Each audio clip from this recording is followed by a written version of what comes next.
Buenos días. Sean todos bienvenidos. Les doy la bienvenida rogando a nuestro Señor por las circunstancias que están viviendo cada uno de ustedes en estos tiempos. Le ruego a Dios que esas circunstancias los estén llevando delante de su presencia, que los estén llevando a clamar a Dios.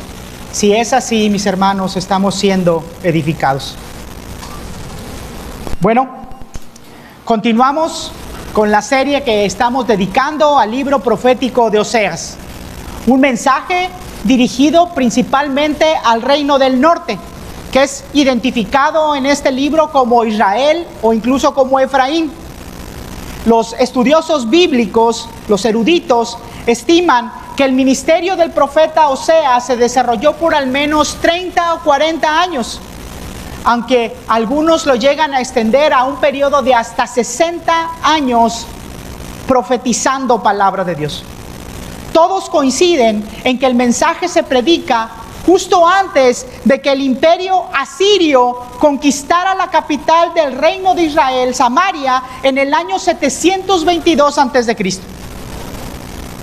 Sus reyes y el pueblo completo es exiliado de sus tierras, y entonces Israel desaparece como un reino para no volver a levantarse como entidad política nunca más. Este acontecimiento fue profetizado por Oseas.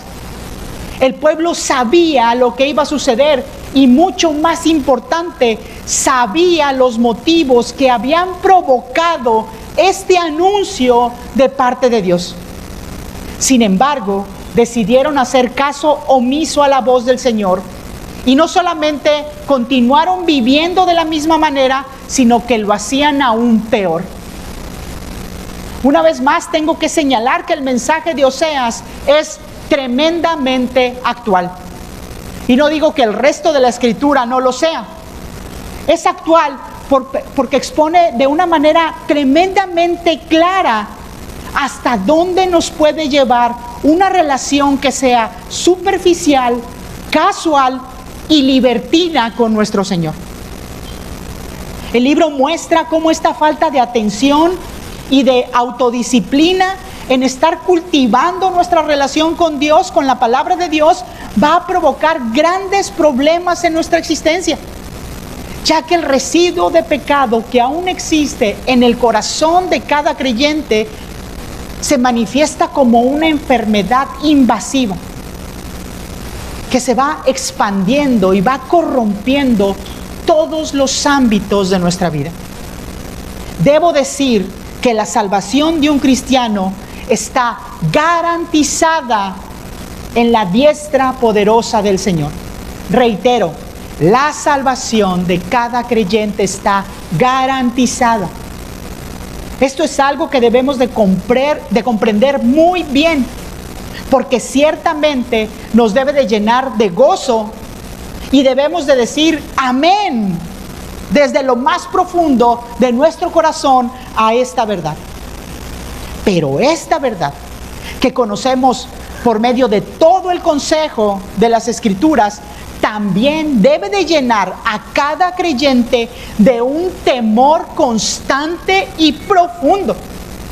No me refiero a este miedo terrorífico que hace temblar las rodillas, que rompe los dientes y que nos hace huir y escondernos en algún lugar. Me refiero a ese temor que nos hace tomar las cosas con suma seriedad, que nos mantiene ocupados, celosos y fieles a la relación que está en desarrollo. Me refiero a ese temor que nos impulsa a esforzarnos por agradar, no por obligación, sino por amor, no por retribución, sino ciertamente como una manifestación de gratitud. Lo digo nuevamente, amados hermanos, la salvación de un hijo de Dios no se pierde, pero tenemos un mandato de Dios en las Escrituras, el cual queremos cumplir para darle la gloria a nuestro Señor. Queremos obedecerlo porque le amamos y deseamos estar en su presencia siempre, de día y de noche, en cada cosa que hacemos. No sé si ya lo dije, pero va otra vez. La salvación no se pierde, pero tenemos un mandato que obedecer. El mandato es que debemos ser santos en la medida en que el Señor es santo. Y para lograr esto, tenemos que conocer a nuestro Señor profundamente. Depender absolutamente de su gracia y misericordia en cada momento, con la garantía de que Dios terminará hasta la perfección la buena obra que comenzó en los hijos de obediencia. Te pido por favor que me acompañes al libro de Oseas. Vamos al capítulo 7.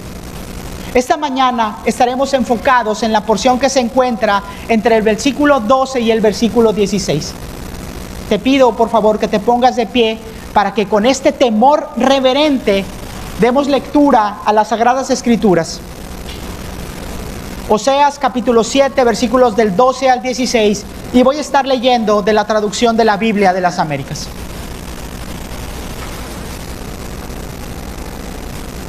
Cuando vayan, tenderé sobre ellos mi red, como aves del cielo los haré caer. Los castigaré conforme a lo anunciado a su congregación. Ay de ellos, pues de mí se han alejado. Sobre ellos vendrá la destrucción, porque contra mí se han rebelado. Yo los redimiría, pero ellos hablan mentiras contra mí. Y no claman a mí de corazón cuando gimen en sus lechos. Por el trigo y el mosto se reúnen y se alejan de mí. Aunque yo adiestré y fortalecí sus brazos, traman el mal contra mí. Se vuelven, pero no hacia lo alto. Son como un arco engañoso. Sus príncipes caerán a espada por la insolencia de sus lenguas. Esto será su escarnio en la tierra de Egipto. Les invito a que oremos, por favor. Señor Dios y Padre nuestro, Señor Todopoderoso, Señor, nosotros somos su pueblo y nos reunimos, Señor, para bendecir su nombre, para alabarle, para presentar una ofrenda que sea grata delante de su presencia, Señor, para clamar a su nombre, Señor, para que usted nos edifique, nos fortalezca. Le pedimos, Señor, que su palabra confronte a su pueblo, Señor, que nos bendiga y que nos santifique, Padre. Señor, ruego que su Santo Espíritu sea en esta congregación y que abra la mente, el corazón de cada uno de los que estamos aquí presentes, Señor, y que su Santo Espíritu nos dé la capacidad, Señor, y la valentía para escuchar, Señor, su palabra, para aplicarla en nuestras vidas, Señor. Aunque su palabra, Señor, sea dura, Padre. Le ruego, Señor, le suplico, especialmente por mí, Padre.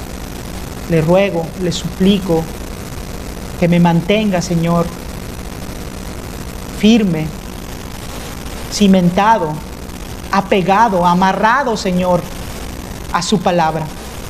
No me permita, Señor, no me permita desviarme ni a izquierda ni a derecha, sino que, Señor, yo hable acerca de su palabra, Señor. Que no me guarde nada, Señor, pero que tampoco le ponga nada, Padre, porque es solamente su voluntad, su palabra, su escritura, lo que su pueblo necesita para crecer en santidad, para ser edificado, Padre. Clamamos a usted porque dependemos de usted, Dios nuestro. Oramos al Padre en el nombre del Hijo y capacitados por el Espíritu Santo. Amén. Pueden tomar su lugar. Muchas gracias.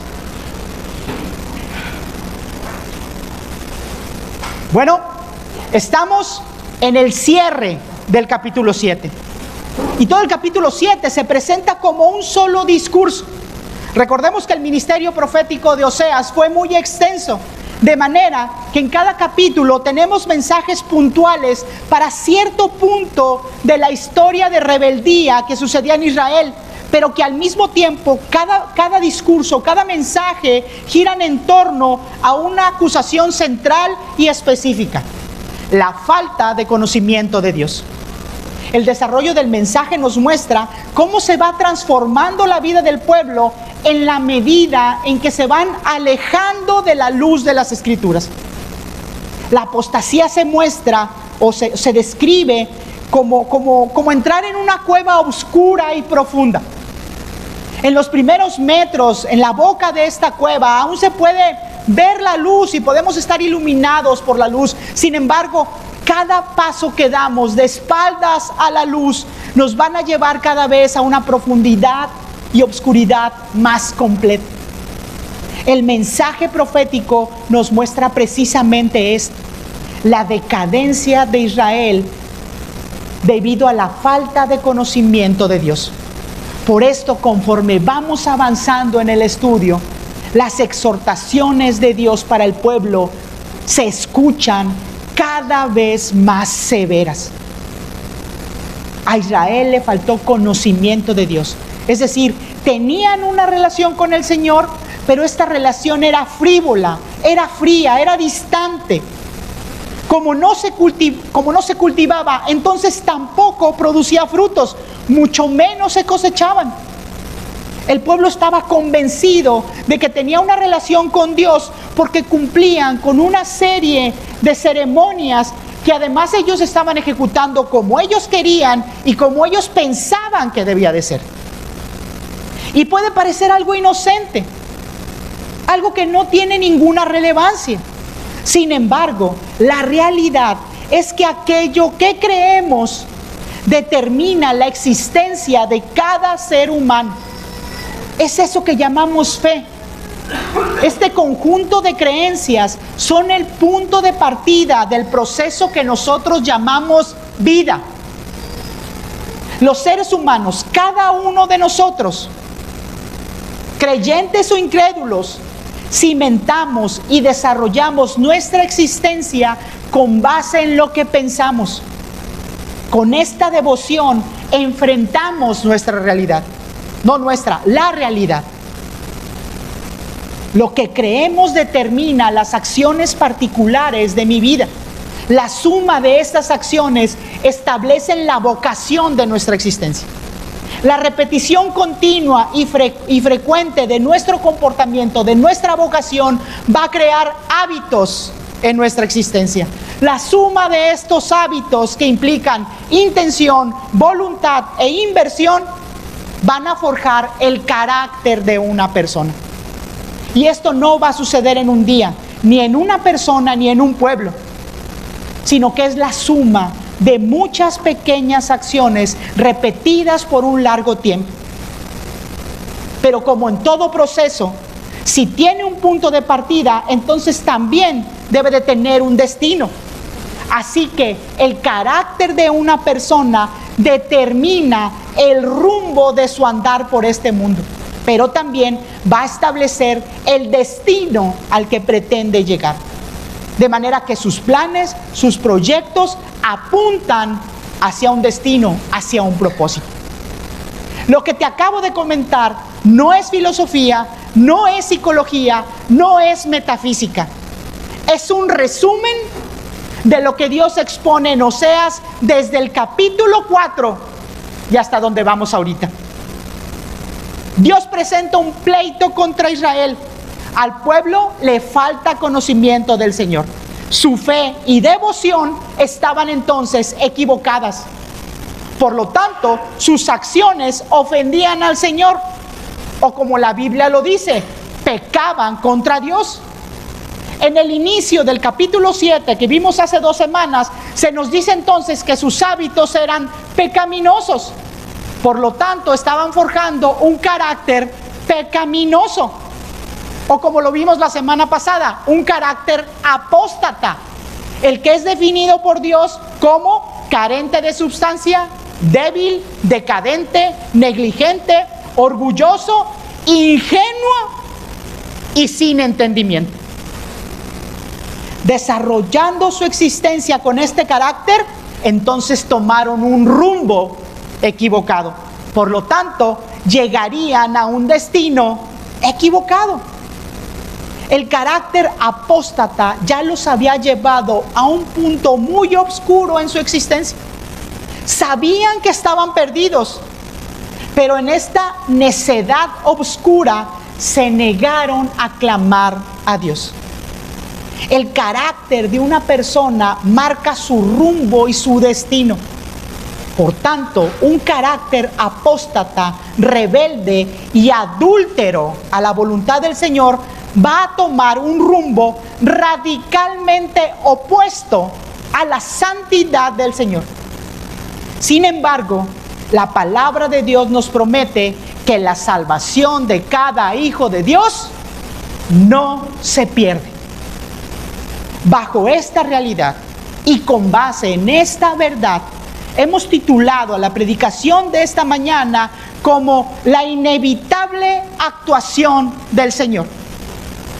Porque ante tan grande necesidad, Dios muestra su fidelidad al pueblo y manifiesta su amor. Vamos a desarrollar la predicación sobre dos encabezados principales. Como primer encabezado, veremos que ante un carácter apóstata, el Señor pone límites contundentes. Como segundo punto, veremos que un carácter apóstata produce vicios en la vida de una persona. De manera que será una vida llena de mentiras o falsedades. Serán personas viviendo con apatía y vanidades, mostrando un carácter lleno de ingratitud que finalmente los convierte en personas impredecibles y además peligrosas. Antes de avanzar, te comparto lo que dice la RAE, la Real Academia Española, acerca de un vicio. Lo define como un rasgo negativo del carácter. Lo describe como un hábito dominante que además es destructivo, que genera desorden y conflictos en el desarrollo de una persona. Los vicios son considerados como peligrosos tanto para un individuo como para la sociedad. Así define el mundo un vicio. El antónimo de un vicio es una virtud. Oseas viene exponiendo fuertes puntos sobre el estado existencial de una persona que vive practicando una cultura de apostasía. La exhortación es muy fuerte porque la infección es muy profunda, pero tiene un propósito. Se expone con esta crudeza para que cada hijo de Dios sea reflejado y quebrantado contra la santidad de Dios. El mensaje lo debemos de tomar, lo debemos de leer de manera personal. Dios le está hablando a su pueblo. El Señor le está hablando a sus siervos. Me está hablando a mí y te está hablando a ti. Lo hace como una manifestación de su gesed, es decir, por amor, fidelidad y misericordia. Todos estos atributos actuando al mismo tiempo y en favor de su iglesia. He escuchado muchas veces que el libro de Oseas exalta la fidelidad y el amor de Dios por su pueblo. Mi postura frente a este comentario es un sí y no. Porque es cierto que Dios es fiel y ama a su pueblo. En este sentido será un rotundo sí. Pero esta no es la idea central del libro. El mensaje principal es que Dios ama su pacto y es fiel a su palabra y a sus promesas. Y por esto es que es fiel a su pueblo. Es por este amor y celo santo que Dios hará todo lo que sea necesario para que ni una sola de sus ovejas se pierda. El pueblo de Dios tenía la promesa de que el Padre enviaría a su Mesías, a un Salvador y Rey poderoso. Nosotros, como su pueblo, y llamándonos cristianos, hoy en día no esperamos esa promesa. Los siervos del Señor conmemoramos, recordamos la obra redentora de Dios que se hace efectiva sobre todo aquel que, quebrantado por la ley, reconociendo su culpa, clama a Dios por redención. Los hijos de Dios creemos y predicamos que Cristo se hizo hombre, vivió de manera perfecta, entregó su vida para redimir y salvar a su pueblo, y que resucitó con poder al tercer día y está actualmente a la diestra de nuestro Señor gobernando. Y además lo hace en victoria. Creemos que el Espíritu Santo habita en el corazón de cada creyente y que le da vida y la capacidad de creer en el Señor como su Salvador. Le da la capacidad de confesar sus pecados, le da la capacidad de crecer hasta la santidad perfecta. Todo esto para la gloria del Padre. Con esto en mente, vayamos al primer encabezado de esta mañana. Para tener un mejor contexto de este punto, voy a leer desde el versículo 11 y hasta el versículo 13 del capítulo 7 de Oseas, recordando que el eje central de este discurso es que el pueblo no clamaba a Dios porque le faltaba conocimiento del Señor. Leo a partir del 11. Efraín es como paloma incauta, sin entendimiento. Llaman a Egipto, acuden a Asiria. Cuando vayan, tenderé sobre ellos mi red. Como aves del cielo los haré caer. Los castigaré conforme a lo anunciado a su congregación. Pon atención en el 13, por favor. Ay de ellos, pues de mí se han alejado.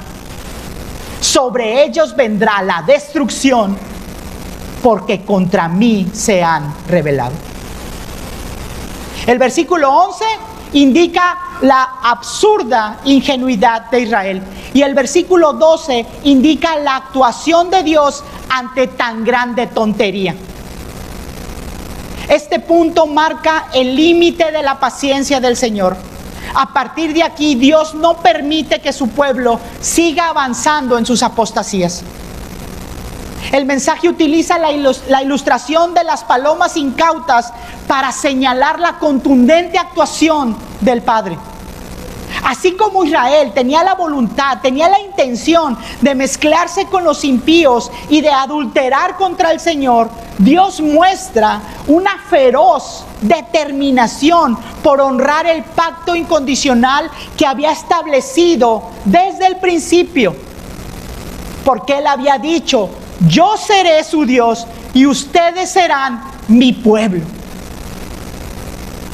Pero los hábitos de este pueblo estaban tan arraigados, tan mezclados con el mundo, que ya habían forjado un carácter nacional. Esta forma de vivir había encaminado sus pasos, de forma tonta se debe decir, en dirección contraria y totalmente opuesta a la santidad del Señor. Literalmente, y actuando de manera ingenua, estaban caminando hacia su propia destrucción. La ilustración expone al Señor como un cazador que va a atrapar a estas aves. Lo hará con una red tendida, con una red extendida. Y ahora acompáñame a imaginar esto.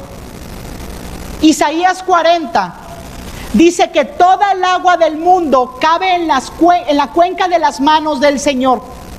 Dice que Dios toma la medida de los cielos con una cuarta. Esto no quiere decir que el Señor tenga manos, sino que nos habla de la grandeza de su ser. Ahora, por favor, imagina el tamaño de la red que Dios extiende con esas manos tan enormes para detener los pasos de aquellos incautos que, siendo parte de su pueblo, están practicando apostasía. La expresión nos habla de la actuación del Señor y nos dice que será total. De manera espiritual, la conciencia, la mente y el corazón de cada creyente será redarguido, será quebrantado. Habrá angustia, desesperación, habrá conflictos. Pero también de manera material, el cuerpo sentirá dolor, padecimientos. Pero el alcance de la red también es temporal. En lo presente las circunstancias serán adversas, pero también en lo futuro los planes y los proyectos no darán fruto. Proverbios 16, versículo 9 dice que la mente del hombre planea su camino, pero el Señor dirige sus pasos. Así que todo, lo tangible y lo intangible, está bajo la soberanía y bajo el dominio de Dios. La red está extendida y Dios hará caer a Israel. No se cayeron, fueron derribados, fueron atrapados. Debemos considerar que el Creador, sustentador, que el Rey soberano y juez del universo tiene la facultad y el derecho de condenar y maldecir nuestras acciones y planes debido a nuestra profunda y muy arraigada necedad de darle la espalda a su voluntad. Y es Dios quien se asegura de que esto sea así. Su pueblo se había llenado de orgullo. Esto los hacía creer que eran libres de volar independientes hacia donde ellos querían. Estaban convencidos de que tenían la libertad para adorar y para servir a Dios como ellos querían y donde ellos querían. Y el apunte es que el Señor los castigará. En hebreo esta palabra también se puede traducir como reformar, como adiestrar, como amarrar, que encaja mejor con el contexto porque hay una red extendida. Pero sin importar cómo se traduzca la palabra, lo que se nos expresa es que va a haber acciones contundentes. El castigo, la reforma, el amarre, la enseñanza, no pretende destruir, sino poner un alto contundente en el camino que hemos tomado a nuestra aniquilación. Dios aplica el castigo, pero tiene la sabiduría, tiene la paciencia, tiene el amor, tiene la misericordia para medir su fuerza. El desarrollo del mensaje de Oseas nos ha expuesto que la confesión y el arrepentimiento que Israel mostraba habían sido una farsa. En lugar de regresar hasta el Señor, estaban completamente mezclados con los paganos. Por esto la voz del Señor se ha endurecido. Esto nos indica que la medida disciplinaria correctiva no está determinada por el grado de ira que hay en el Padre, sino que es proporcional al grado de orgullo, soberbia y necedad que hay en un carácter que se comporta de una manera ingenuamente tonta, de un carácter que ha perdido la fuerza y que está en decadencia y que ni siquiera lo sabe. El Señor señala que la medida disciplinaria no es una sorpresa para Israel, sino que es conforme a lo que se ha anunciado en la congregación. Lo que se señala con esa expresión es que el pueblo de Dios conocía las leyes y las ordenanzas que habían sido escritas para ellos desde Moisés. Subraya que conocían muy bien las implicaciones de obedecer o desobedecer todas estas instrucciones. Deuteronomio 11, versículos del 26 al 28 dice: He aquí, hoy pongo delante de vosotros una bendición y una maldición. La bendición: si escucháis los mandamientos del Señor vuestro Dios, que os ordeno hoy. La maldición: si no escucháis los mandamientos del Señor vuestro Dios, sino que os apartáis del camino que os ordeno hoy, para seguir a otros dioses que no habéis conocido. Deuteronomio 11. Israel sabía desde antes de conquistar la tierra prometida cuáles serían las consecuencias de mantenerse fieles al Señor o, por el contrario, de vivir en idolatría y adulterio contra Dios. Pero la falta de conocimiento de Dios los hizo descuidar este principio rector en su relación con el Señor de los ejércitos. Porque Dios no solo había ordenado una ley y la forma en cómo debía de ser adorado, sino que además agregó severas advertencias a la corrupción y a la violación de las doctrinas que él había ordenado. A pesar de todo esto, los de Israel no solamente habían perdido el cuidado sobre estos mandatos, sino que ahora estaban orgullosos de sus novedosas formas de adorar a Dios. El Señor reprocha la necedad de Israel, pero también su gran locura al ignorar de manera sistemática las muchas formas en que fueron advertidos sobre la disciplina correctiva que vendría sobre ellos por su falta de conocimiento, por su falso arrepentimiento, porque delante de las amenazas de destrucción no clamaron a Dios. El versículo 13 tiene que darnos una idea de lo que venía sobre Israel. Todas las traducciones ponen esta frase entre signos de admiración: ay de ellos, pues de mí se han alejado. Ay de todos los creyentes que se alejan de la santidad para vivir mezclados con el mundo. Ay de los siervos del Señor que sirven al mismo tiempo a dos señores. Acompáñame por favor a Éxodo 34. Ve con tu Biblia a Éxodo 34.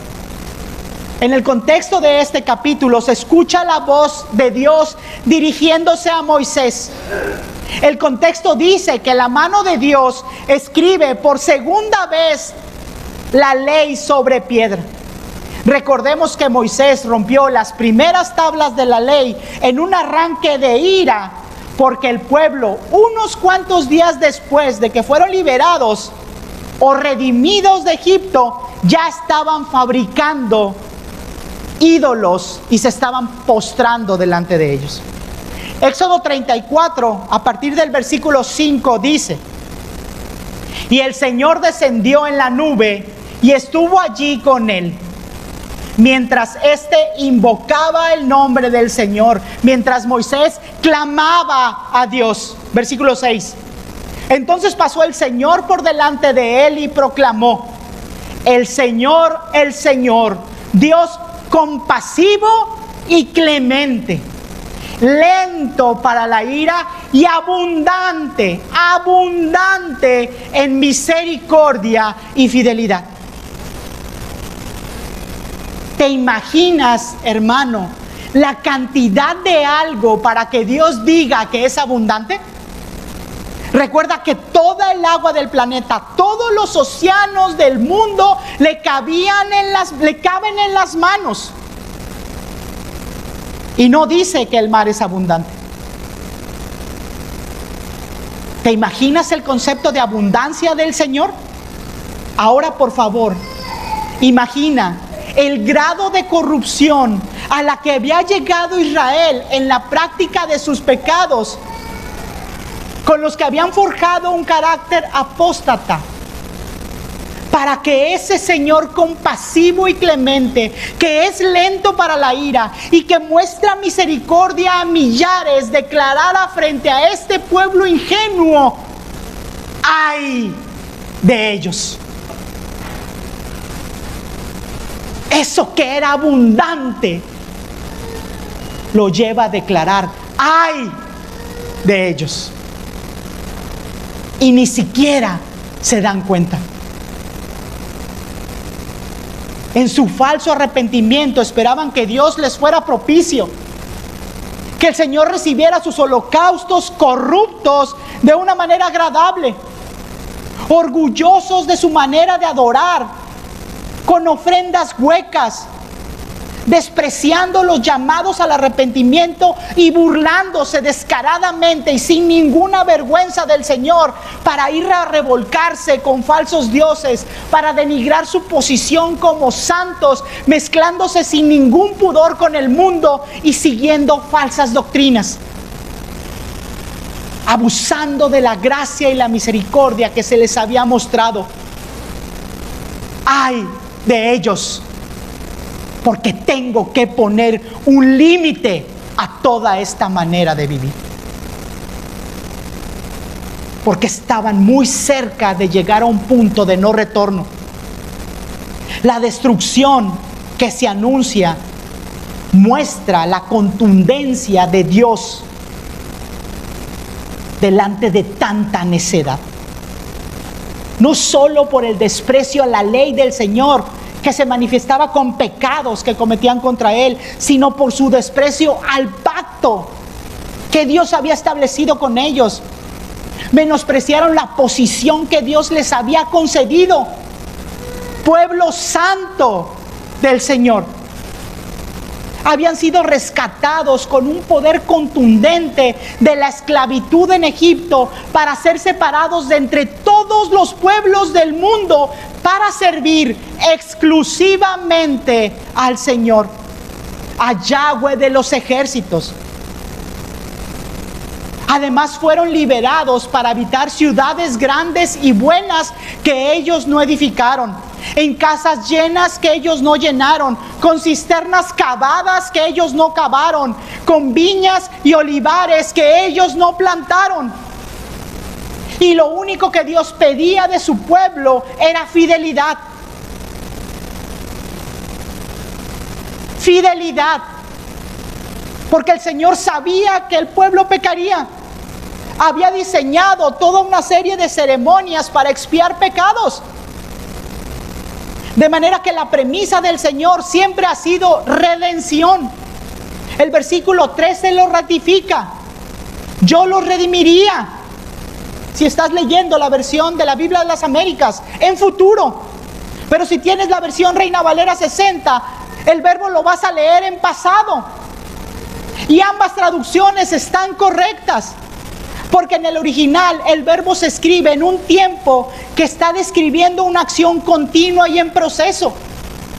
Lo que aquí dice es que Dios estuvo, está y estará redimiendo a su pueblo, liberándonos de las consecuencias del pecado, salvándonos constantemente. Y la Escritura nos deja constancia desde el principio de que el Señor, por su grande misericordia, es perdonador. Desde que Adán pecó, en lugar de destruirlo, le hace la promesa de que sería rescatado, redimido y restaurado. Noé, Abraham, Jacob, recibieron todos ellos el mismo trato. Moisés y el pueblo en el desierto fueron muchas veces perdonados a pesar de la rebeldía, de las blasfemias, de la incredulidad con la que se comportaron delante del Señor. David y Salomón dieron evidencia de la redención del Señor. Dios no se goza en el castigo, Dios se complace con el arrepentimiento.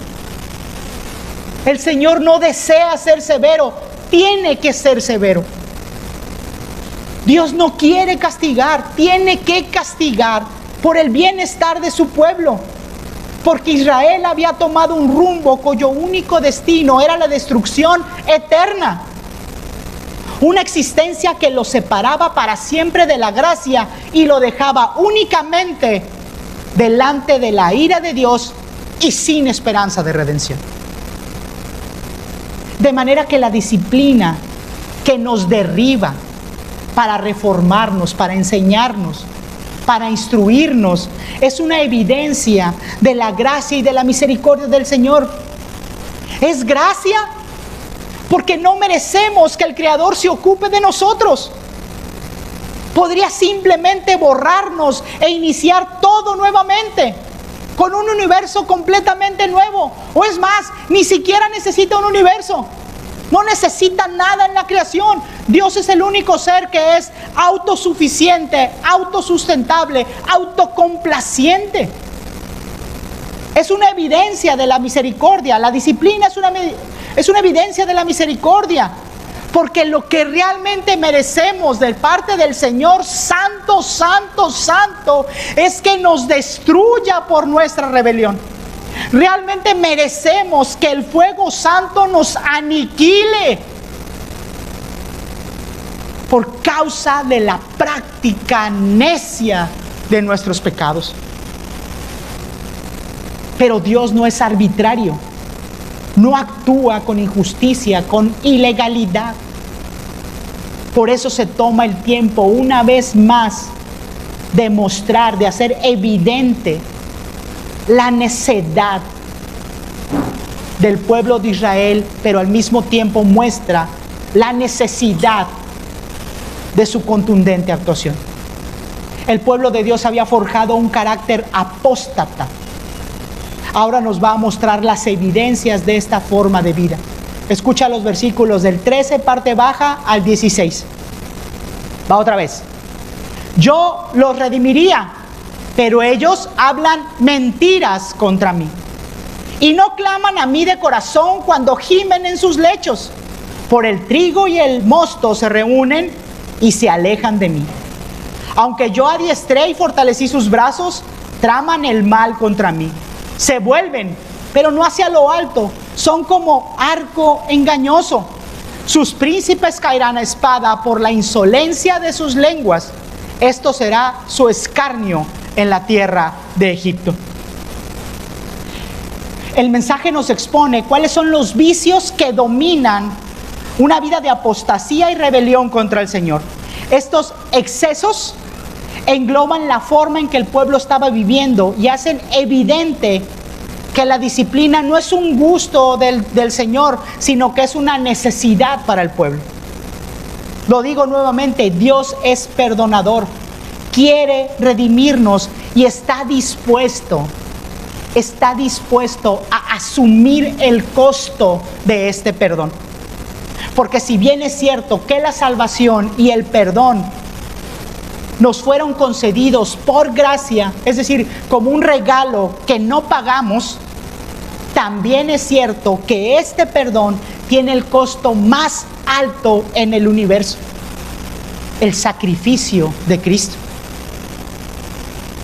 Los sacrificios en el Antiguo Testamento no compraban perdón, apuntaban a la obra de Cristo, hacían evidente la necesidad de ser salvados, pero además también hacían evidente o querían demostrar que dependemos de Dios como único medio de salvación.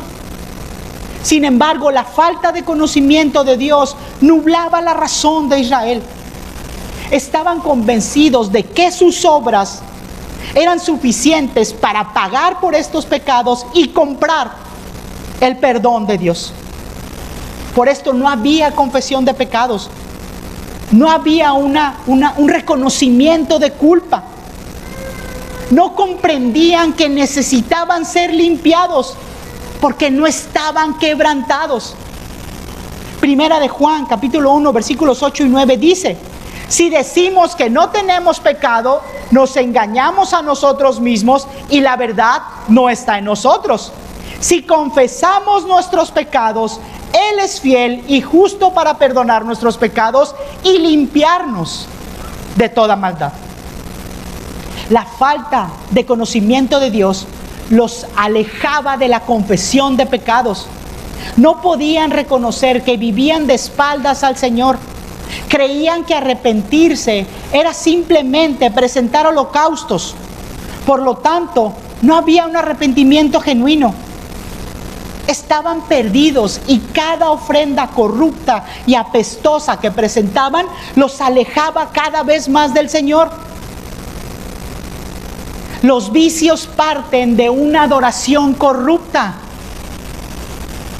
Los vicios parten de una adoración corrupta. Las traducciones al español dicen: hablaron mentiras contra mí. La expresión se refiere a una declaración falsa acerca de Dios. Lo que esto expresa es que había un escaso entendimiento de quién es Dios, de su carácter. Lo que esta porción está diciendo, está expresando, es algo como esto: yo quiero, dice Dios, yo quiero y puedo liberarlos de la carga de culpa por sus pecados, pero ellos no me conocen, son falsos, mentirosos, fingen tener una relación conmigo, son hipócritas, dicen arrepentirse de sus pecados, pero regresan a sus adulterios, a su forma idólatra de vivir, despreciando la obediencia fiel para vivir como mejor les parece. Clamar al Señor no es una opción para alguien que cree que es su propio Dios. Y no es que Israel ignorara completamente a Dios. Recuerda, son tortas no volteadas. Hay un clamor, pero es hueco, es apático. El versículo 14 dice literalmente: el pueblo clama, pero no lo hacían de corazón. La expresión en hebreo dice que no lloraban al Señor de corazón. No lloraban al Señor de corazón. No había una conciencia de sus acciones. Las hacían sin pensar, sin voluntad, sin entendimiento. Su devoción, su adoración, sus plegarias, sus alabanzas se hacían de manera mecánica, monótona. Eran repetitivas, incluso eran irreverentes delante de Dios. Lo único que hacían era cumplir con un requisito, pero no reconocían, no tenían conciencia de que estaban delante, frente al Creador del universo, frente al Señor de los ejércitos, frente a aquel que los redimiría. No reconocían tampoco su condición de siervos, su estatus como culpables. No reconocían que eran dependientes de la gracia y de la misericordia. Venían a Dios, pedían a Dios, pero lo hacían mal, para sus propios deleites, para tachar una actividad en su agenda. Les faltaba conocimiento de Dios. Su orgullo, su soberbia los mantenía de pie. Creían que eran iguales a Dios. Su ingenuidad les hacía pensar que Dios actuaba por retribución. Creían que sus obras los hacían justos delante de Dios y que además Dios estaba obligado a responder por sus sacrificios, por sus obras personales. Lo que estaban manifestando era independencia del Señor, de manera que Israel no tenía un pacto con Dios, tenía negocios con el Señor. Yo te doy y tú me das. Pero el padecimiento, el dolor y las dificultades eran reales. El poderoso ejército de los asirios los estaba sitiando, ya los estaba asfixiando. Por esto dice que gemían en sus camas, en su intimidad. Reconocían que había dolor, lo sentían. Pero a pesar de esto no clamaban al Señor. No pedían ser redimidos y salvados con todo su ser, con todo su corazón, con toda su mente, con toda su fuerza al Señor. Lo que sí hacían era reunirse por el trigo y por el mosto. Recordemos que el mosto es el producto de la vid recién exprimido. Es un jugo de uva que prácticamente no contiene alcohol. De manera que aquí no habla de fiestas y bacanales, porque estas cosas ya fueron denunciadas en el versículo 5 de este capítulo. Aquí se señala que Israel alteraba el orden establecido por Dios. La acusación es por una vida vana y superficial con la que estaba existiendo Israel. Vivían con adulterio contra el Señor y hacían todas sus actividades como si nada. El trigo y el mosto se refiere a estas actividades cotidianas. Se refiere a que fueron a comprar estos productos al mercado. Estás pecando contra el Señor y vives quitado de la pena. Pablo denuncia esta manera de vivir en su carta a los Filipenses. Dice que antes de venir a Cristo tenían el vientre como su Dios. Y no digo que procurar el sustento sea algo malo. La Biblia dice que debemos de clamar a Dios por todas nuestras necesidades. Sin embargo, cuando lo hacemos de manera viciosa, es decir, fuera del orden establecido por el Señor, estas actividades podrán parecer inofensivas, pero serán una ofensa para el Señor. El pueblo de Dios estaba ocupado en satisfacer sus deseos personales, interesados únicamente en sus propios intereses, en sus propias conveniencias. Y debemos notar cómo Dios relaciona estos dos vicios. Me refiero al de las oraciones huecas y apáticas y dedicarnos a la satisfacción de nuestras necesidades. La falta de conocimiento del Señor afecta toda nuestra existencia. Podemos creer que estamos haciendo las cosas bien, que estamos orando, que estamos leyendo la Biblia, que estamos congregándonos, que estamos diezmando, que estamos sirviendo. Pero si lo hacemos solo como un trámite, de manera mecánica, van a ser hábitos que corrompen nuestra relación con Dios. De la misma manera, podemos estar considerando que dedicarnos a nuestros asuntos no tiene nada de malo delante del Señor.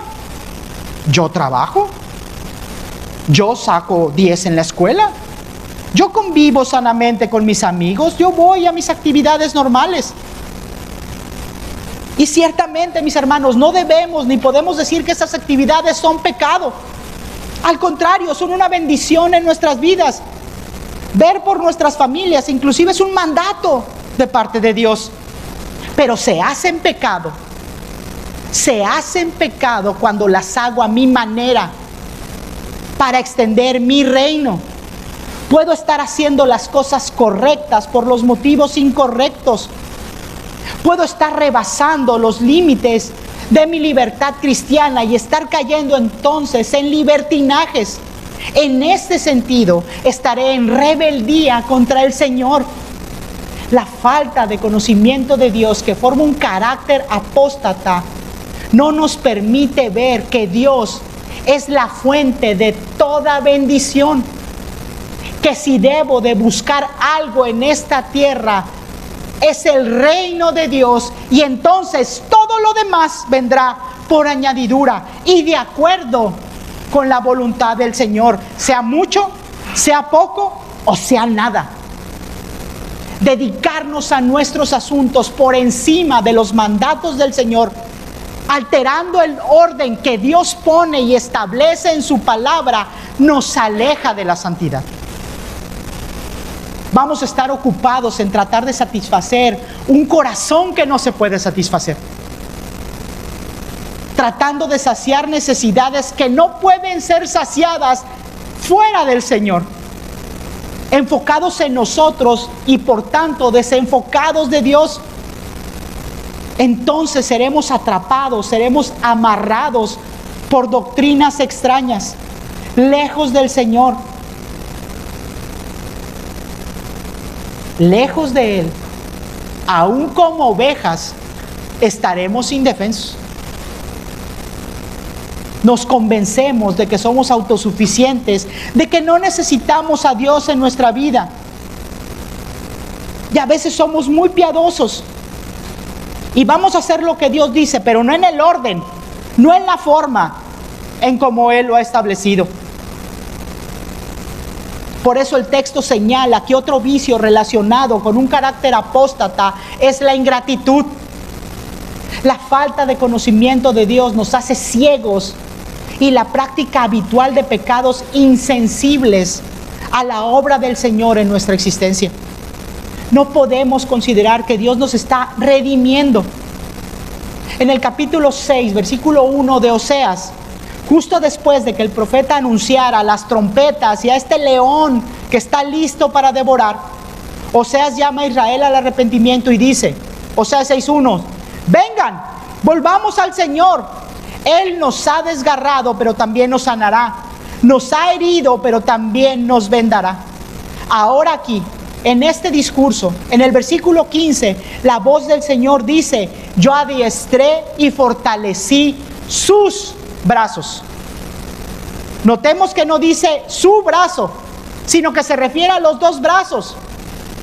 Con esto expresa que nuestra dependencia a la instrucción, a la capacitación, al sustento de Dios es total. Ahora bien, la palabra que se traduce aquí como adiestrar o enseñar es la misma palabra que se utilizó en el versículo 12 y que traducimos como castigar.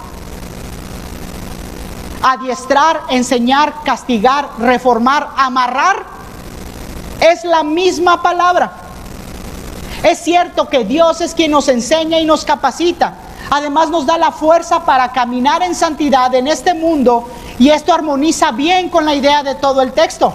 Sin embargo, coincido con el comentario de Calvino que dice que amarrar sería una mejor traducción, una traducción más precisa. Porque en el inicio del capítulo 6 y en el inicio del capítulo 7, Dios se presenta como un médico. De continuar con esta ilustración, ahora estaríamos leyendo que Dios está atendiendo una urgencia con Israel. Sus brazos están fracturados. Él necesita sanarlos, necesita amarrarlos, necesita darles una atención adecuada porque Israel está totalmente indefenso. Dios, como el médico con M mayúscula, está redimiendo, pero también está restaurando. Está atendiendo las fracturas espirituales ocasionadas por las constantes caídas de Israel. El pueblo tenía cientos de años de vivir en apostasía. Sin embargo, el Gesed de Dios los había mantenido a salvo y realmente fortalecidos, inclusive en prosperidad. Pero ya sea que lo leamos como un maestro instructor, como un médico, el punto es que Israel dependía completamente de la gracia y de la misericordia del Señor. Desde la menor de sus actividades, como comprar trigo y mosto en un mercado, hasta la terrible necesidad de enfrentar al ejército más poderoso del mundo en esos momentos. Necesitamos del Señor en todas las esferas de nuestra existencia, sociales, familiares, personales. Todo el reino dependía espiritual y materialmente del Señor Todopoderoso. La iglesia completa, toda, depende espiritual y materialmente de Cristo. Cada creyente depende totalmente, de manera espiritual y material, del Rey de Reyes y Señor de Señores, que instruye o que venda, que castiga o que reforma, que redime, que sostiene y que fortalece. Sin embargo, la falta de conocimiento nos hace caer en el vicio de la ingratitud, que no solamente es un desprecio a su obra, sino que además nos lleva a pensar mal del Señor. La parte baja del versículo 15 se traduciría al español mexicano como algo así: yo los sano, los fortalezco y encima piensan mal de mí. Los israelitas estaban tan lejos de mostrar agradecimiento con Dios, de considerarlo de alguna forma, que además ellos estaban conspirando contra el Señor. La ingratitud va más allá de sus adulterios, porque cada vez que eran confrontados, cada vez que eran llamados al arrepentimiento con la palabra de Dios por medio de los profetas, cuando a los profetas les iba bien eran ignorados, porque cuando les iba mal eran asesinados. La gratitud es una manifestación de la llenura del Espíritu Santo en el corazón de cada creyente. El agradecimiento está mezclado de manera homogénea con la adoración y con el sometimiento a la voluntad del Señor. Esto es lo que provoca que cada creyente esté llenándose constante y disciplinadamente de la palabra de Dios, o lo que es lo mismo, esté conociendo al Señor.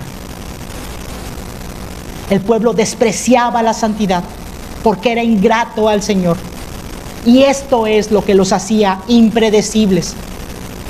Podían tomar rumbo hacia cualquier lado, pero siempre hacia la destrucción nunca por el único camino que regresa a la santidad, a la verdad, a la vida eterna. Por eso el Señor dice en el versículo 16, regresan, se vuelven, pero no al Altísimo, no a mí. Dirigen sus pasos hacia el sur, hacia Egipto, el lugar donde fueron rescatados de la esclavitud. Caminan rumbo al norte con los asirios, el ejército que Dios había anunciado como aquellos que impondrían la dura disciplina del Señor. Pero no voltearon hacia arriba, no clamaron al Señor, donde estaba su única oportunidad de redención, de perdón, de salvación. En el Señor Israel sería salvado, pero no de los ejércitos invasores, sino de ellos mismos. Porque ¿qué sentido tendría vencer a los egipcios? ¿Qué sentido tendría aniquilar a los asirios, conquistar el mundo entero, si nos perdemos a nosotros mismos? El problema no está afuera, está dentro de nosotros. Por eso Dios nos califica como arcos engañosos. Y podríamos pensar, como lo hice, que un arco, que esta expresión se refiere a un arco que está mal calibrado y que por lo tanto falla cuando la flecha se dispara hacia el blanco. Esta interpretación podría ser correcta, pero el Salmo 78, 56 nos da una mejor idea de la expresión. Escucha lo que dice. Más bien, se volvieron atrás y se rebelaron como sus padres, se desviaron como arcos engañosos. Entonces esta expresión se refiere a un arco que tiene un aspecto correcto. Sin embargo, cuando es tensionado, la mala calidad del arco provoca un fallo. Entonces el arco retrocedía, se torcía y retrocedía y golpeaba al arquero. Incluso llegaba a romper las muñecas por la torsión que ejercía. Literalmente el arco les pegaba, les golpeaba la cara. Exactamente igual que el orgullo que mencionamos la semana pasada. Israel parecía que estaba haciendo las cosas correctas. Decían que se arrepentían. Sin embargo, este arrepentimiento era engañoso. Regresaban, se volvían, pero solo para hacer más grande su pecado contra el Señor. Se desviaban y se rebelaban contra la ley del Señor. Su falso arrepentimiento entonces les hacía todavía un mayor daño. Sus vicios los habían traicionado. Por esto también eran peligrosos. Porque un carácter apóstata también es un carácter violento. El texto dice literalmente que estaban rabiosos. Se comportaban de manera soberbia. Sentían que podían con la circunstancia que tenían sobre ellos. Y en lugar de clamar a Dios, hablaban imprudencias, conspiraban. Y este no era un peligro para Egipto ni para Asiria, porque Asiria acabaría exterminándolos. Y lo que dice al final del versículo 16 es que para Egipto fueron una burla. Egipto se botaneó con Israel. Lo que dice es que eran un peligro para sí mismo. La destrucción no venía de fuera, venía desde adentro del pueblo. Ellos estaban acabando con sus príncipes, se estaban autodestruyendo por este carácter apóstata, por esta vida de pecado. Los vicios de Israel acabarían contra Israel. La apostasía era la enfermedad que destruyó el reino desde adentro. Lo que estaba afuera era solamente circunstancial y revelaba o hacía evidente dónde estaba la mente y el corazón de ese pueblo. Lo que revelaban las circunstancias era qué creían, en dónde estaba cimentada su fe, cuál era su devoción, cuál era su vocación. Esta mañana escuchamos un duro discurso de parte del Señor. Nos expone los vicios de un carácter apóstata que hace inevitable la actuación de Dios en favor de su pueblo. Israel no tenía que ser salvado por los asirios, no tenía que ser protegido de los egipcios.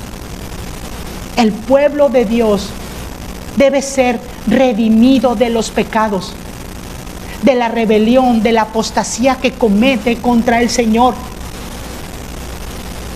Pero no será la disciplina aplicada lo que nos salve de la apostasía. Esto solo sería una circunstancia más en su existencia. Ellos tenían que ser quebrantados por aquello que estaban dejando de hacer. Ellos tenían que ser quebrantados por el conocimiento de Dios, por estar llenándose de la palabra de Dios. Esto es lo que los haría darse cuenta de que estaban adulterando contra el Señor. Es la palabra de Dios lo que abriría los ojos de aquel pueblo y de cada creyente para estar conscientes de que estaban violando el pacto que Dios había establecido con ellos y que los mantenía a salvos a pesar de las circunstancias que tenían enfrente. Ellos tenían que conocer que en Dios está su torre fuerte, su refugio seguro. La pregunta que planteo esta mañana es: ¿para quién es este mensaje? ¿Quién está atento a escuchar la voz del Señor? Es necesario que tu vida llegue al punto en que Dios tenga que expresar un profundo lamento por la disciplina que has acarreado hasta tu vida, porque te has alejado sistemáticamente de la santidad para ir a mezclarte con el mundo. Este discurso nos expone hábitos, carácter y vicios de una vida apóstata. Nos dice de manera contundente que son muy difíciles de detectar para aquellos que los están practicando. Así que te exhorto una vez más a que te reflejes con la palabra de Dios. Te exhorto a que evalúes si tus pasos están calcando los pasos de Cristo. Te llamo a que te estés llenando de las Escrituras para que te midas con la estatura del varón perfecto, para que la Biblia te muestre si el rumbo que llevas es el correcto, si realmente tu destino es la vida eterna y el reino de Dios. Yo he pecado. Nosotros hemos pecado. No es una sorpresa para nadie, mucho menos para Dios. Pero mis hermanos, Él es perdonador. Se ha anticipado a todos los pecados que podemos cometer, los ha cubierto, los ha pagado por adelantado con la sangre preciosa de Cristo, para que podamos estar ocupados en lo único que importa: regresar hasta el Señor. Toda nuestra deuda ha sido completamente pagada para que podamos estar practicando como un hábito un arrepentimiento completo y genuino. Vamos a fallar en el blanco más veces de las que pensamos, muchas más veces de las que queremos. Nuestro comportamiento nos va a reventar los dientes. Pero esto es parte de la enseñanza, esto es parte del adiestramiento. Por esto debemos de clamar a Dios para que aun cuando tropecemos, en dependencia al Señor, caigamos para adelante, alejándonos de nuestros pecados, acercándonos a Dios, sanados, vendados, instruidos, adiestrados, fortalecidos en todo nuestro ser para darle la gloria que solamente Él merece. Vivimos de esta forma porque conocemos a Dios, porque sabemos que la salvación de ningún creyente se va a perder bajo ninguna circunstancia. Pero por esta verdad también conocemos que el Señor de los ejércitos hace todo lo que sea necesario para mantener activa esa salvación y para la vida eterna, aunque esto implique dolor y sufrimiento en tu vida por un breve periodo de tiempo. Gracias a Dios. Así que, amados hermanos, les ruego por las misericordias de Dios que evalúen profunda y seriamente cómo están ejecutando sus actividades delante de Dios. ¿Cómo está tu oración, tu lectura, tu meditación en la palabra? ¿Cómo vienes a la iglesia? ¿Cómo santificas el día del Señor? ¿Cómo estás alabando a Dios? No lo hagas de una manera mecánica. Involucra toda tu humanidad. Prepara tu mente y tu corazón para estas actividades, pero también prepara tu cuerpo. Hazlo para orar, para leer tu Biblia. Prepara un espacio que sea pensado, que estás listo para orar, que estás listo para venir a leer la palabra de Dios. Despeja de tu agenda todo lo que sucede en ese momento para que estés dedicado verdaderamente a comunicarte con tu Señor, para alimentarte de Él, para crecer en tu relación personal con el Señor. Pero también considera tus actividades regulares, las que hacemos diariamente. Esas también son para el Señor. Cuando vamos al súper, cuando vemos la tele, en esas convivencias que tenemos entre hermanos, también somos hijos de Dios, también somos siervos del Señor. Aun cuando nadie nos ve, en lo más íntimo, debemos bendecir y darle la gloria al Señor con nuestra obediencia. La circunstancia difícil, las de dolor, las crisis, los problemas y conflictos van a venir a nuestra vida. Nuestro llamado como hijos de Dios es analizar esas circunstancias a la luz de las Escrituras. Verifica si son por causa de tus pecados. Entonces clama a Dios por su perdón, por su redención, para que te arrepientas genuinamente y regreses hasta Él. Analiza si estás sufriendo por causa de los pecados que alguien más ha cometido contra ti. Si es así, clama a Dios para que te dé la templanza de perdonar la ofensa, la valentía para poner la otra mejilla, la fuerza para negarnos a nosotros mismos y que entonces imitemos el carácter de Cristo, procurando la paz, la comunión y buscando la unidad. Porque si tu enemigo tiene hambre, si tu enemigo tiene sed, pero si estás sufriendo por causa del Evangelio, por efecto de vivir en santidad, por ser la sal de una cultura corrupta, la luz en un mundo en tinieblas, si estás sufriendo porque eres fiel al Señor, por no mezclarte con el mundo, entonces clama a Dios. Refúgiate en sus promesas. Clama a Dios para que te sostenga, para que te fortalezca, para que te mantenga enfocado en el único propósito de tu existencia, su gloria. Amigo, Dios quiere y puede redimirte. Puede y quiere salvarte de una vida de mentiras, de ingratitud, de vanidades, una vida de traiciones, de retrocesos y de peligros. Clama a Dios, confiesa tus pecados y arrepiéntete. Ven hasta sus pies para que goces desde aquí y desde ahora de la paz y de la comunión del Señor junto con todo su pueblo.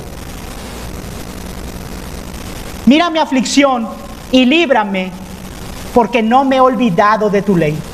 Aboga mi causa y redímeme. Vivifícame conforme a tu palabra. Lejos están los impíos de la salvación, porque no buscan tus leyes. Grande es tu misericordia, oh Señor, vivifícame conforme a tu justicia. Les invito a que oremos.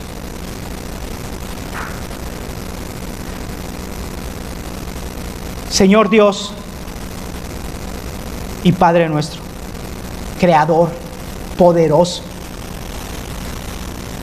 Rey de reyes, Juez eterno, Santo, Santo, Santo. Padre, gracias porque abundante es tu misericordia, porque eres clemente y compasivo y lento para la ira, Señor. Gracias porque tus misericordias se renuevan cada mañana, Señor. Gracias, Padre, porque aún en nuestra necedad, Señor, te apiadas de nosotros, nos redimes y te dignas, Señor, a venir por nosotros, aun cuando nos hemos extraviado. Padre Santo, le suplico que su Santo Espíritu nos redarguya, Señor, si es que estamos en pecado. Padre Santo, le suplico que la disciplina sea aplicada sobre cada uno de nosotros, Señor, en la medida en que usted lo considere. Porque vemos, Padre, que la disciplina es una manifestación de su amor y misericordia sobre nosotros. Nos dice, Señor, esta disciplina que usted, Padre, está viendo por nosotros. Permítanos, Señor, aprender de las circunstancias, de la disciplina, de su instrucción, Señor. Fortalézcanos, Señor, para que podamos andar en santidad, creciendo a la estatura del varón perfecto, conociendo cada vez mejor y más profundamente su palabra, Señor, porque queremos darle la gloria y la honra que solamente usted merece, Padre. Dependemos de usted, clamamos a usted y lo hacemos en el nombre poderoso de nuestro Salvador, de nuestro Señor y Rey Jesucristo. Amén. Ahora, mis amados hermanos, que el Señor te bendiga y te proteja, que el Señor sonría sobre ti y sea compasivo contigo, que el Señor te muestre su favor y te dé